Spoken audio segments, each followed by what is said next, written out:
हाँ जी, मुझे बताइएगा मेरी आवाज आपको क्लियर आ रही? आवाज ओके? आवाज क्लैरिटी के साथ है? आवाज में लैग तो नहीं है? आवाज में एको तो नहीं है?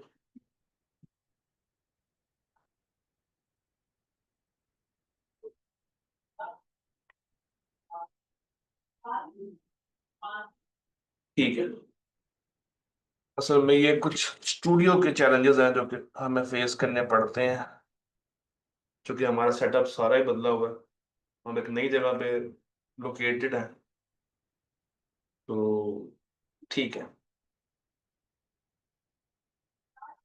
ठीक है। हाँ जी। तो हम लोगों ने क्या बात की थी? अभी हम लोगों ने ये कहा था कि शुएब का ये सवाल था कि सर, क्या वो बंदा इंडिपेंडेंट रहेगा या नहीं रहेगा? देखो, मजे की बात तो ये है कि जो कंपनीज एक्ट है ना, कंपनीज एक्ट, वो बड़े ही स्ट्रॉन्ग कुछ क्राइटेरिया लगाता है, जिसको हम कहते हैं डिस्क्वालिफिकेशन। इसके रूल्स हैं, मैं तुम्हें दिखाता हूँ। और हमने हर रूल के ऊपर बहुत तफसीली बात करनी है। यहां से शुरू होते हैं क्वालिफिकेशन, और फिर आएंगे डिस्क्वालिफिकेशन रूल्स। ठीक है, 11 डिस्क्वालिफिकेशन रूल्स हैं। तो जब एक ऑडिटर इन रूल्स के ऊपर पूरा उतरता है, तो यहां तक आते आते इंश्योरिटी मिल जाती है कि यार ये इंडिपेंडेंट बंदा। मजीद जो सेकंड लेयर ऑफ सिक्योरिटी है, दैट इज कंपनीज एक्ट के बाद, वो है कोड ऑफ एथिक्स की सिक्योरिटी। और तीसरे लेवल के ऊपर फिर ऑडिटिंग स्टैंडर्ड्स खुद आगे देखते हैं कि भाई ये बंदा इंडिपेंडेंट है या नहीं। तो ये 3 लेवल्स ऑफ सिक्योरिटी है। भाई फर्ज करो कंपनीज एक्ट ने कह दिया कि ये बंदा डिस्क्वालीफाई है, तो अगले स्टेप पे जा ही नहीं सकता। कंपनीज एक्ट कहता है कि बंदा क्वालिफाई है। अच्छा, एक लेवल आगे होता है। फिर आते हैं कोड ऑफ एथिक्स वाले। वो आगे देखते हैं थ्रेट्स को, क्या क्या इस बंदे के साथ इश्यूज हैं एथिकली, ये कंपनी को लोगों को जानता है नहीं जानता, इसका वहां पे कोई रिश्तेदार है या नहीं है, अच्छा अगर कंपनी को तोहफा दे दे, अच्छा अगर इसने कंपनी के लिए पहले कोई काम किया हो, तो वो चीजें कवर करती है। जब कोड ऑफ एथिक्स में कहते हैं ओके, तो फिर ऑडिटिंग स्टैंडर्ड्स आते हैं और कहते हैं कि इसके साथ कुछ शर्तें तय करो। तो ये बड़ा ही प्यारा फ्रेमवर्क है जो कि 3 स्टेप मॉडल पे चलता है। Step 1, legal compliance. Step 2, compliance. And the step 3 is as per the auditing standards. अच्छा सर, यहां तक हमें बात समझ आए। कभी कभी ऐसा भी होता है कि ऑडिटर जो अपॉइंट होता है, ऑडिटर जो अपॉइंट होता है, वो अपॉइंट होने के बाद कहता है कि मुझे यहां पे काम नहीं करना। अपॉइंट हो गया, मगर कहता है कि मुझे यहां पे काम नहीं करना। क्या मतलब? क्यों कहेगा काम नहीं करना? क्यों कहेगा वो काम नहीं करना? अब मैं तुमसे पूछता हूँ, क्या ये कोई पर्सनल रीजन होगी या कोई प्रोफेशनल रीजन होगी कि वो मना कर रहा है कि मुझे इधर काम नहीं करना? Auditor is unwilling to act. बड़ा प्यारा वर्ड है, अनविलिंग। इस वर्ड पे गौर करो, अनविलिंग। वो ये कहना चाह रहा है कि मैं यहां पे काम नहीं कर सकता। मेरा यहां पे काम करना, मेरा यहां पे काम करना, मेरा इस कंपनी में ऑडिट करना अच्छा नहीं है। मुझे मैनेजमेंट सपोर्ट नहीं कर रही। मैं मैनेजमेंट के पास जाता हूँ, मैं मैनेजमेंट से कहता हूँ कि मैनेजमेंट मुझे डॉक्यूमेंट्स दो, मैनेजमेंट कहती है कोई डॉक्यूमेंट्स नहीं है, जाओ यहाँ से। मैं मैनेजमेंट से कहता हूँ कि मैनेजमेंट मुझे तुम्हारे डेटर से मिलना है, मैनेजमेंट कहती है कोई कोई मुलाकात नहीं होनी, भागो यहाँ से। मैं मैनेजमेंट के पास जाके कहता हूँ कि मैनेजमेंट मुझे तुम्हारी इन्वेंट्री चेक करने के लिए जानी है, मैनेजमेंट कहती है हमारे पास टाइम नहीं, तुम्हें पिक एंड ड्रॉप देने के लिए गाड़ी नहीं, आना है तो सुबह 9 बजे आओ, हम तुम्हें 11-12 बजे नहीं बुला सकते, और तुम लेट नाइट तक बैठ भी नहीं सकते। हमारे यहाँ पे कोई लेट सिटिंग का रिवाज नहीं है। हम 2 बजे कंपनी बंद कर देते हैं और तुम्हें भी 2 बजे यहां से निकलना पड़ेगा, क्या मैं कह सकता हूं कि ये कुछ ऐसे रीजंस हैं जो कि उसकी पर्सनल लाइफ की नहीं है? Is it so? Is it so? Is it so?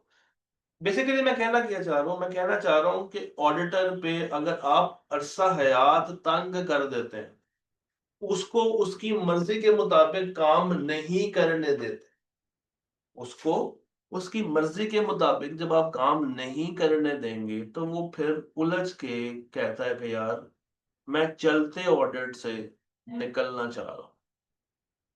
Audit शुरू हो गया हुआ था, अपॉइंटमेंट हो गई हुई थी, चलते ऑडिट से उतर जाना, निकल जाना, not because of any personal reason, क्योंकि याद रखना पर्सनल रीजन से क्या डेवलप हुई थी? Casual vacancy. ये ऑलरेडी हम इसके ऊपर बात कर चुके हैं। जो नीचे बात लिखी हुई है ना, unwilling to act, this is professional reason, this is professional reason, this is a professional reason, जिसकी वजह से वो कहता है कि भाई बस बहुत हो गई, मैं यहाँ पे अब काम नहीं कर सकता। इसको हम एक और वर्ड भी बोलते हैं, स्कोप लिमिटेशन। आगे जाके भी आपको दोबारा से ये वर्ड पढ़ाऊंगा, एक और जगह पे आएगा, स्कोप लिमिटेशन। एक और वर्ड भी है कि auditor is unable to obtain evidence because of management's miscommitments. यानी कि मैनेजमेंट की वजह से अगर ऑडिटर सही से काम ना कर सके तो ये उसकी पर्सनल रीजन नहीं है, ये उसकी प्रोफेशनल रीजन।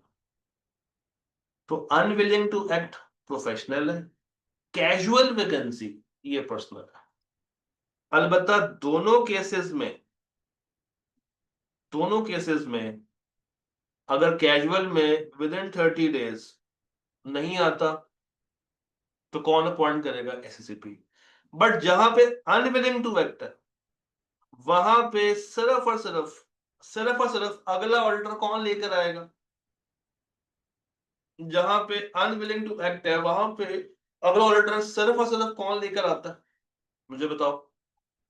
आहा, आहा, आहा, unwilling to act, Raja Salman, unwilling to act, unwilling to act, SSCP लिखकर आओ।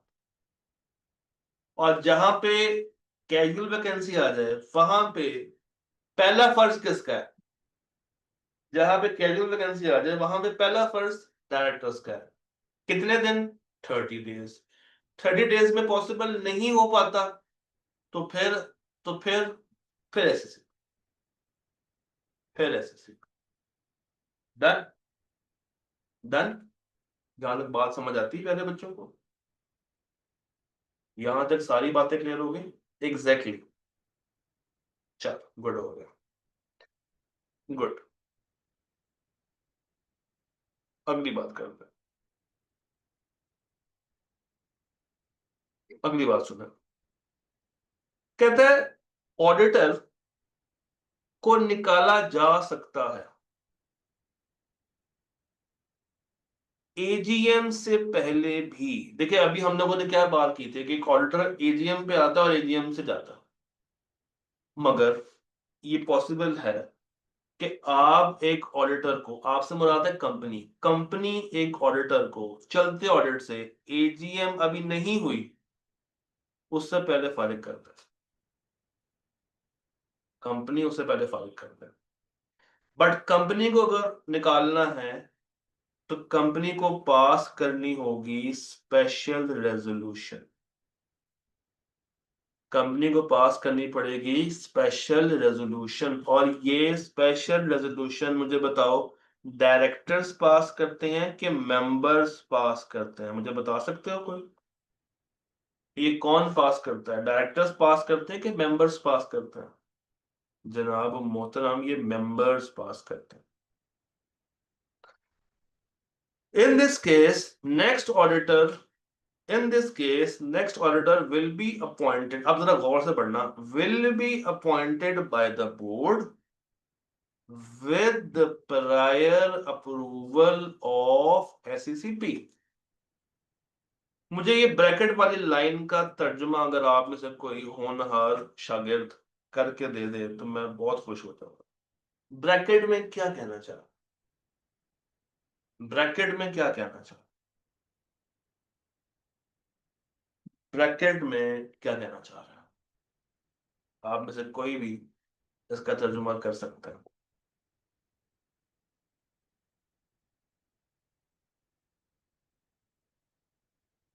क्या कहना चाह रहा है?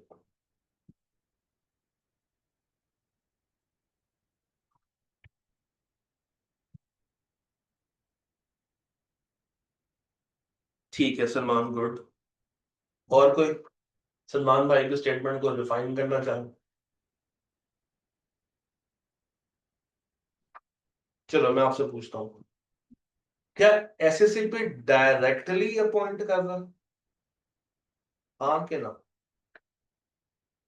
ब्रैकेट वाली जो ब्रैकेट में बात लिखी हुई है, क्या वो डायरेक्टली खुद कर रहे हैं अपॉइंट? नहीं।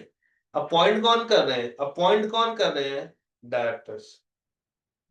अपॉइंट कौन कर रहे हैं? डायरेक्टर्स। मगर मगर जिसको लाना चाहते हैं पहले उस बंदे को या उस फर्म को किससे अप्रूव करवाना होगा? अच्छा, क्यों अप्रूव करवाने की जहमत क्यों करें, क्या रीजन है? क्या रीजन है? क्या रीजन है क्यों हम अप्रूव करवाएंगे? What is the main reason? ऐसा क्यों होगा? क्यों अप्रूव करवाएं? वाई? सब कुछ लिखा हुआ है आपके सामने, लिखा हुआ है। नहीं। नहीं। सोचो, सोचो, दिमाग पर जोर थोड़ा सा डालो। ब्रैकेट वाली लाइन के ऊपर वाली लाइन पढ़ो, गलत। ब्रैकेट वाली लाइन के ऊपर वाली लाइन को दोबारा से पढ़ो, बस से बस हाँ।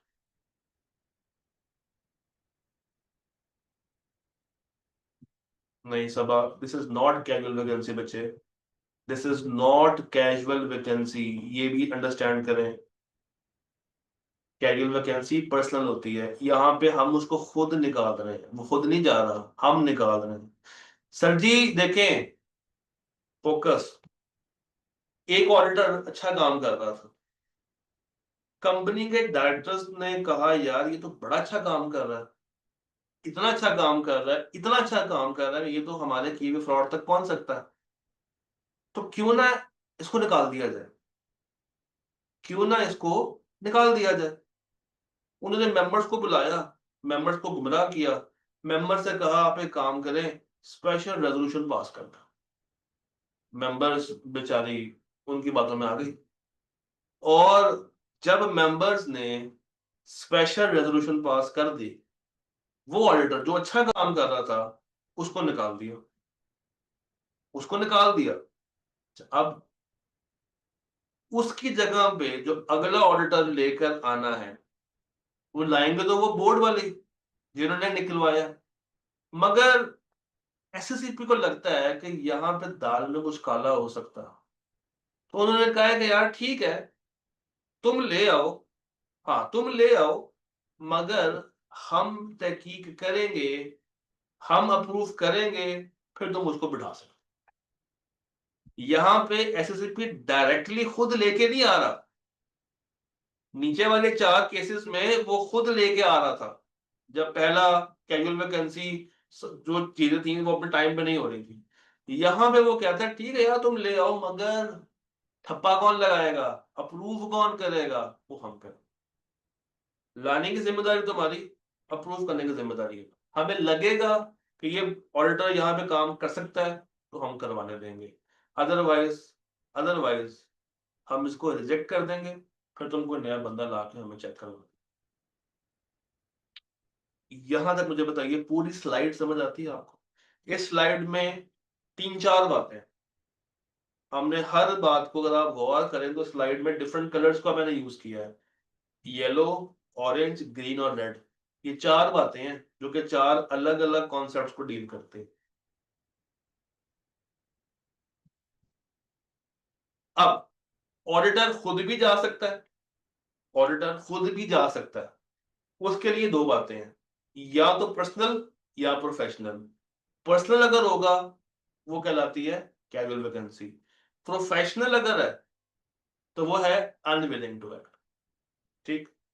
अच्छा, अब क्या उसको मैनेजमेंट एजीएम से पहले रिमूव कर सकती है? हाँ जी, कर सकती है। कैसे करेगी? Through special resolution. अच्छा, इस केस में अगला ऑर्डर कौन लेकर आएगा? बोर्ड। किसकी इजाजत से लाएंगे? मुझे बताएं। एसएससीपी। डन। यहां तक सारी बातें क्लियर है आपको? यहां तक सारी कहानियां समझ आती? अच्छा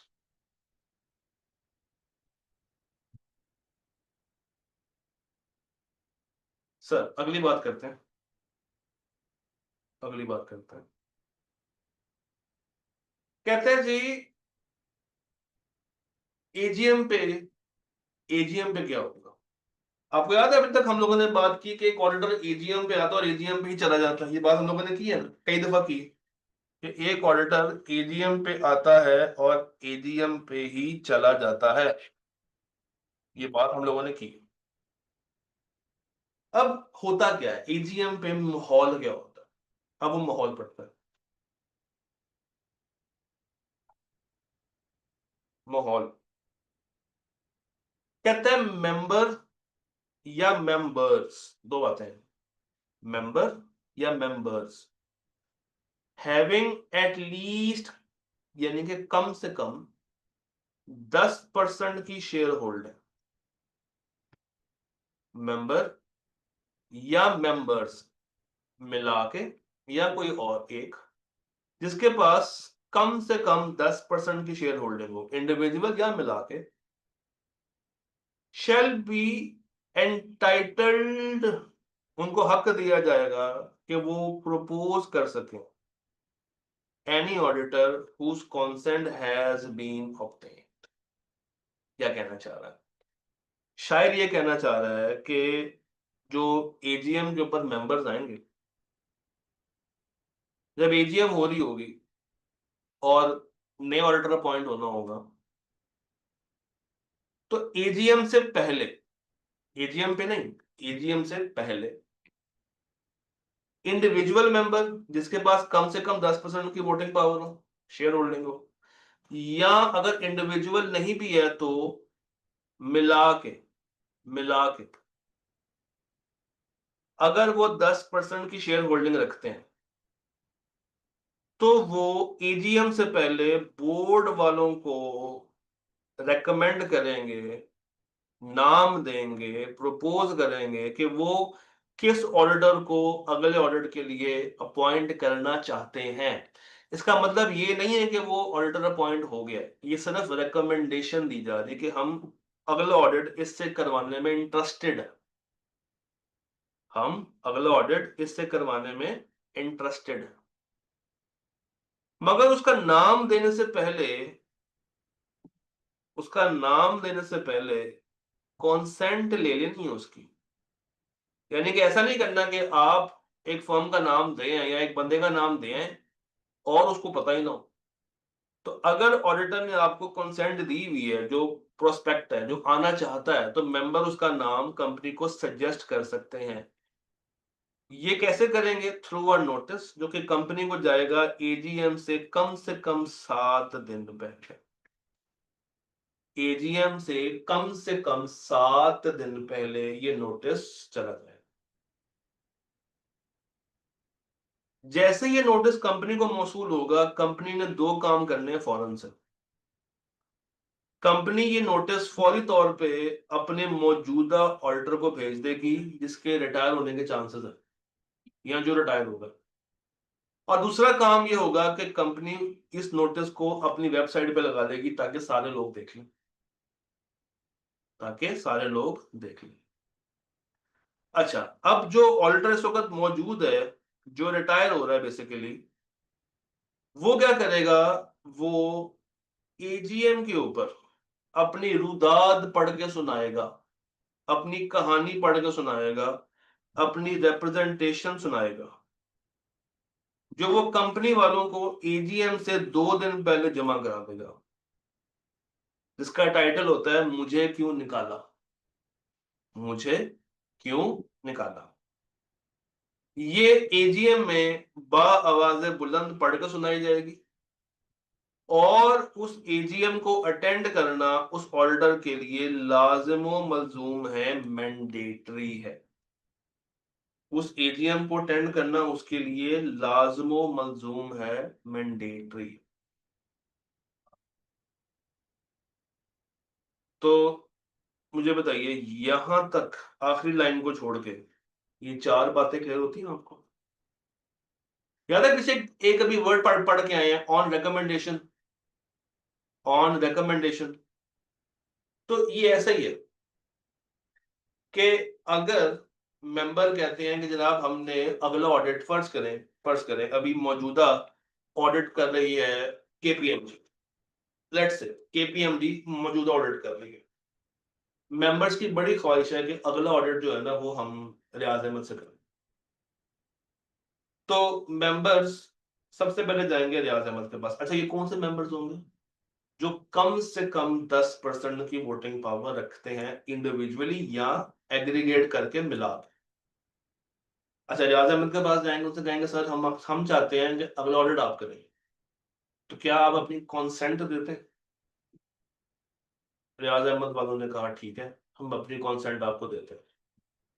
जैसे ही कॉन्सेंट मिल गई तो इन्होंने क्या करना है, कम से कम एजीएम से 1 हफ्ता पहले, 7 दिन पहले कंपनी को नोटिस भेजना कि एजीएम पे रियाज अहमद वालों का नाम शामिल कर लिया जाए, हम इसके ऊपर डिबेट करें, इलेक्शन करवाएंगे।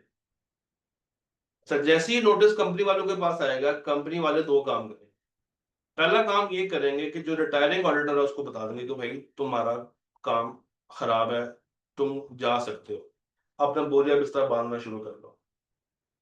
सेकंड, कंपनी ये नोटिस वेबसाइट पर लगा देंगे ताकि हर मेंबर और हर स्टेक होल्डर समझ सके कि एजीएम पे इस नाम की फर्म के बारे में डिबेट होगी।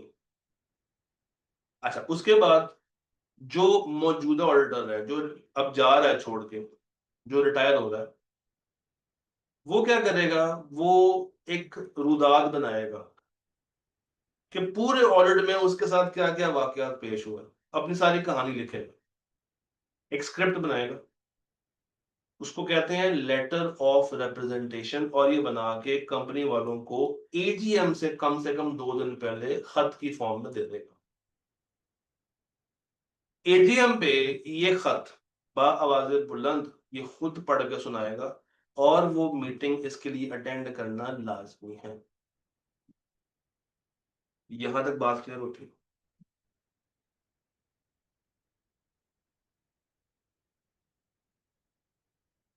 हाँ जी, यहां तक ओके। अच्छा, अब कहता है, अब जरा ये लाइन गौर से सुननी,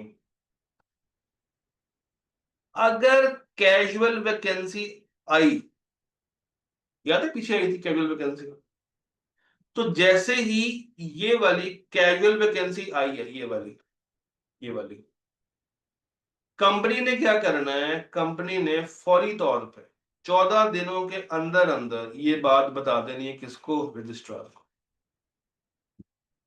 जब कैजुअल वैकेंसी आई तो कैजुअल वैकेंसी के 14 डेज के अंदर अंदर किसको बता देना, जाके रजिस्ट्रार। ठीक है, बता दिया। जब ये कैजुअल वैकेंसी पे बंदा अपॉइंट हो जाएगा तो दोबारा with in 14 days of appointment किसको जाके बता दो? रजिस्ट्रार को।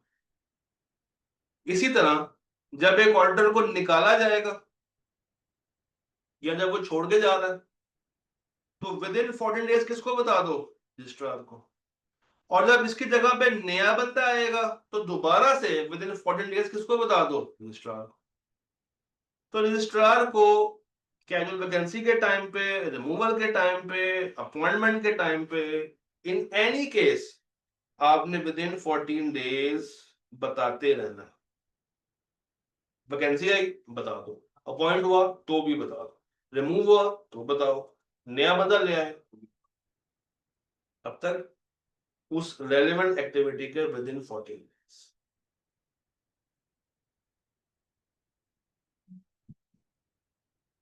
यहां तक सारी बातें क्लियर है हमें? यहां तक कोई डाउट, कोई परेशानी, कोई चीज तंग कर रही हो, परेशान कर रही हो? चलो आज की आखिरी बात करते हैं। आज की आखिरी बात करते हैं, बिल्कुल आखिरी बात। ये दो पॉइंट्स पर बस डिस्कस करते हैं। यार मुझे बताओ, तुम्हें बीलो याद है? तुम्हें बीलो याद है? बीलो वाली बातें याद है थोड़ी बहुत? बीलो में तुम्हें दो लफ्ज पढ़ाए थे मैंने, या तुमने कहीं से भी पढ़े हो। एक होता है वॉइड एग्रीमेंट और एक होता है वॉइड कॉन्ट्रैक्ट। याद? एक होता था वॉइड एग्रीमेंट और एक होता था वॉइड कॉन्ट्रैक्ट। एक होता था वॉइड एग्रीमेंट और एक होता है वॉइड कॉन्ट्रैक्ट। इन दोनों में फर्क बता सकते हो मुझे? इन दोनों में कुछ फर्क ध्यान में आता है? कुछ कुछ ध्यान में हो उनका फर्क?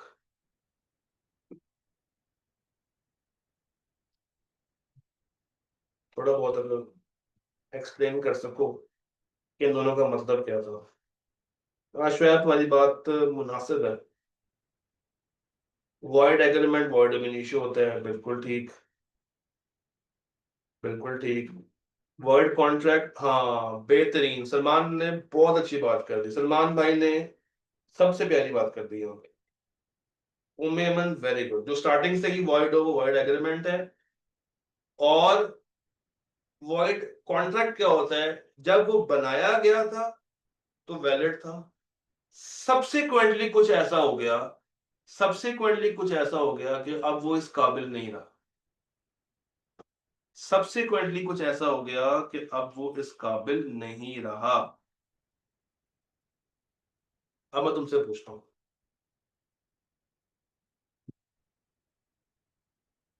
अगर अगर एक कंपनी ऑडिट करवाती है और शुरू में वो एक ऐसा ऑडिटर ले आए जो डिस्क्वालिफाइड हो, और कंपनी वालों को भी बताओ कि ये बंदा डिस्क्वालिफाइड हो, तो वो वॉइड एग्रीमेंट है कि वो वॉइड कॉन्ट्रैक्ट है? वो वॉइड एग्रीमेंट है कि वो वॉइड कॉन्ट्रैक्ट है? वो वॉइड एग्रीमेंट। और मुझे बताओ, ऐसा एग्रीमेंट शुरू से वॉइड होगा? इसकी कोई हैसियत होगी, कोई लीगल बाइंडिंग होगी? इसकी कोई हैसियत, कोई लीगल बाइंडिंग होगी? सेकंड बुलेट पढ़ दो। सेकंड बुलेट पढ़ लो, पढ़ के मुझे बताओ कोई मसला, कोई परेशानी। सेकंड बुलेट पढ़ के बताओ कोई मसला, कोई परेशानी।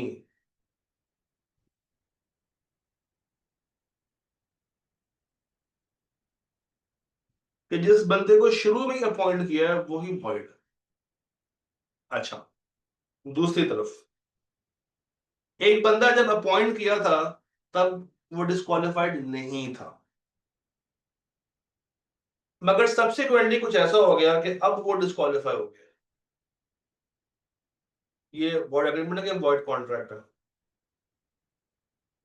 ये वॉइड कॉन्ट्रैक्ट है। तो तो सुनो, सुनो। मैंने कहा मैंने कहा सब्सिक्वेंटली कुछ ऐसा हुआ कि अब वो इस काबिल नहीं रहा। सब्सिक्वेंटली ये पर्सनल रीजन होगी कि प्रोफेशनल होगी? वो उसका जवाब देना। हाँ हाँ हाँ हाँ हाँ। ना भाई, एग्जांपल देता हूँ। मैंने कहा मैंने एक गाड़ी लेनी है, सबसिक्वेंटली उस गाड़ी में बिजली गिर गई, गाड़ी में बिजली गिर गई, कॉन्ट्रैक्ट उसी गाड़ी का था, क्या वो गाड़ी अब मैं खरीद सकता हूँ, बेच सकता हूँ? नहीं। एक ऑडिटर, एक ऑडिटर अपॉइंट हुआ, क्वालिफाइड था, उसने काम शुरू किया, सब्सिक्वेंटली उसको मुल्क छोड़ के बाहर जाना पड़ गया, सब्सिक्वेंटली कुछ ऐसा हो गया कि अब वो पूरा नहीं कर सकता, अब वो पूरा नहीं कर सकता, अब वो डिस्क्वालिफाइड हो गया सब्सिक्वेंटली, उसके साथ कुछ ऐसा हुआ है कि अब उसको अपनी कुर्सी खाली करनी पड़ गई। तो sir, if after appointment auditor becomes disqualified, तो वो अपनी ऑफिस छोड़ देगा, और उसकी जगह पे आप मुझे बताओ, अगला ऑडिटर कौन लेकर आएगा? कैजुअल वैकेंसी में अगला ऑडिटर कौन लेकर आता था? कौन लाता था? Exactly, exactly.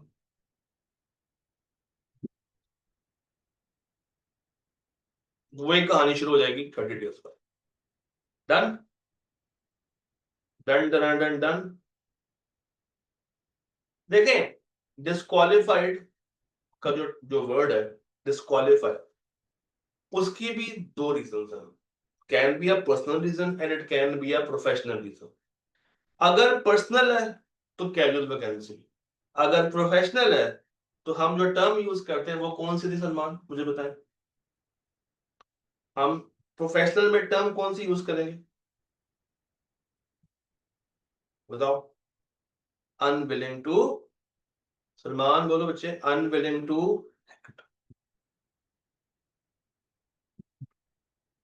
डन गाइस, इतना पढ़ लेंगे, इतने में कोई दिक्कत तो नहीं आएगी आपको? मैं आपको नोट से दिखा देता हूँ कि हमने नोट्स से कितना पढ़ा। ये नोट्स कहाँ से मिलेंगे? आपकी ड्राइव में अवेलेबल, मैंने कल कल कर दिए थे, मैं आपको ओपन करके भी दिखा देता हूँ कि हम लोगों ने कितना पढ़ लिया, ताकि आप मजीद परेशान हो। मुझे ये देखकर तो ना कि तुम्हारी स्क्रीन के ऊपर पीडीएफ शो हो रहा होगा, देखो तुम्हारी स्क्रीन पे पीडीएफ आ रहा है, आपकी स्क्रीन पे पीडीएफ आ रहा है, आ रहा है। अच्छा सर, हम लोगों ने कितना कर लिया? हम लोगों ने ये पहला पेज पूरा कर लिया? नहीं, पूरा नहीं किया। हम लोगों ने इस पहले पेज में क्वालिफिकेशन से ऊपर तक सारी बातें पढ़ ली, हम लोगों ने क्वालिफिकेशन से ऊपर ऊपर तक सारी बातें पढ़ ली हैं, ये सारी बातें, ठीक है? और डिस्क्वालिफिकेशन में जाएंगे तो सेकंड और थर्ड बुलेट पढ़ ली, बस इतना पढ़ा, इतना याद कर लेंगे।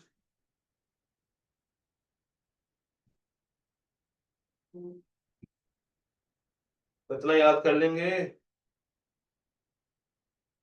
और सीरियस हो जाएं। ऑडिट एक प्रैक्टिकल पेपर है, इसको इतना आसान ना ले, तंग करने पे आए तो ये बहुत तंग करता है, और पास होने पे आए तो ये फूलों की तरह पास होता है। इसको इसका ड्यू टाइम दें, अभी से अगर आप लेक्चर्स को डिले करेंगे, टेस्टों को डिले करेंगे, असाइनमेंट्स को डिले करेंगे, तो फिर आप अपने पाँव पे हथौड़ा मार दें, कुल्हाड़ी दूर की बात। ठीक है, मैं पहले हफ्ते कुछ नहीं कहा, इस हफ्ते में अगर आपको प्यार प्यार से याद कराता रहूंगा, तीसरे हफ्ते से मैं और रिजिड हो जाऊँ, तो गुजारिश है कि मुझे रिजिड ना होने। बुक इंशाल्लाह इसी अगले मंथ में आ जाएगी, आर्ट फॉर्म, और मार्केट्स में आ जाएगी, आप बाय कर लीजिएगा। फ्री वाली चीजें मैनेजमेंट से पूछ लो, वो आपको बेहतर बता सकते। ठीक है जी, कल मिलते हैं विद क्वालिफिकेशंस एंड डिस्क्वालिफिकेशंस, अपना ख्याल रखिएगा। अल्लाह हाफिज।